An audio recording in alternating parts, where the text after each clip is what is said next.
السلام عليكم، كيف حالكم؟ نتمنى تكونوا كاملين بخير وعلى خير. كيف كتشوفوا رجعت لكم فيديو جديد ضمن سلسله العنايه بالرضيع.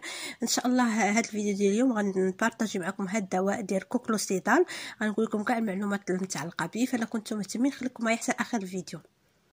كوكلوسيدال باراسيتامول هو مخصص للرضع. كيف قلت لكم الفيديو ديال اليوم غيكون ضمن سلسله العنايه بالرضيع. كنعرفوا هاد الوقيته هذه مع التقلب ديال الفصول وليداتنا كيمرضوا، كاينين بزاف ديال الوليدات مساكن اللي دايز لهم البرد وفيهم المنزله.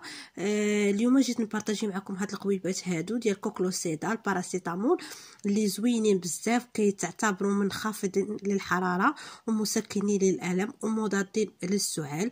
بالنسبه لهذا الدواء هذا كيخفف لنا الالام والحمى والصداع الراس والانفلونزا والام الاسنان كذلك واوجاع الجسم والحمى المصاحبه لامراض الشعب الهوائيه.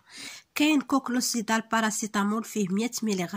هذا كيكون مخصص للرضع اللي كتراوح اوزانهم ما بين 5 حتى 8 كيلو، اي تقريبا ما بين شهرين حتى 9 شهور. وكاين كوكلوسيدال باراسيتامول 250 ملغ كيكون مخصص للاطفال اللي كتراوح اعمارهم ما بين 30 شهر حتى 7 سنوات، يعني ما بين شهرين عامين ونص حتى 7 سنين. وكاين كوكلوسيدال باراسيتامول 500 ملغ، هذا للبالغين والاطفال اللي كتبدا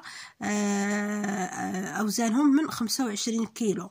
بالنسبه لكوكلوسيدال 100 ملغ كيدير 16 درهم و20، ديال 200 ملغ كيدير 20 درهم، وديال 500 ملغ كيدير 24 درهم.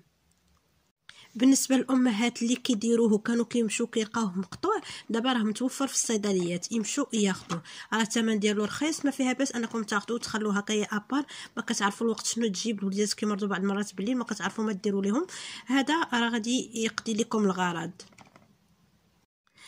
فوالا، كان هذا هو الفيديو ديال اليوم. حبيت انني نبارطاجي معكم هاد التحاميل هادو ديال كوكلوسيدال اللي مخصصين للرضع. نتمنى الفيديو يكون عجبكم، تكونوا استفدتوا منه. الا عجبكم ما تنساوش دعموني بلايك، واللي مازال ما تابوناش مرحبا به، يهبط لتحت ويضغط على زر ابوني او اشتراك او سبسكرايب ويفعل زر الجرس باش يبقى يوصلوا كل جديد. خليت لكم الراحه حتى نتلاقاو في فيديو ماجي. السلام عليكم.